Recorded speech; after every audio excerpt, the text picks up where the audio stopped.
जाडिएका हौ।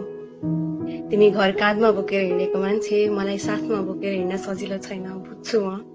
त्यसैले आऊ आऊ न, साटम काँधबरु या फेरि साटम कामहरू। रङ्ग्याइदेऊ मलाई रातोले अनि साटम नामहरू। सानो घर एउटै खाट मिलेर खोलौँला प्रेमका खामहरू। तिमी रिसाऊ म फकाउँछु, तर झगडामा लगाम पूर्ण विरामहरू। त्यो साँघुरो गल्लीको कुनामा पाउने पानीपुरीलाई जीवन बनाइदेऊ न। मिल्दैन भने याद र पर्खाइले पनि जीवन सजाइदिउँला। एउटा कुरा भन्छु मान्छौ, जसरी हुन्छ यति लामो दूरी कटाइदेऊ न। यो शून्यतालाई पोको पारी धुरी कटाइदेऊ न। त्यसो त कुरा भइ नै रहन्छ, तर मिल्छ भने तिम्रो मेसेजसँगै अलिकति तिमी पठाइदेऊ न।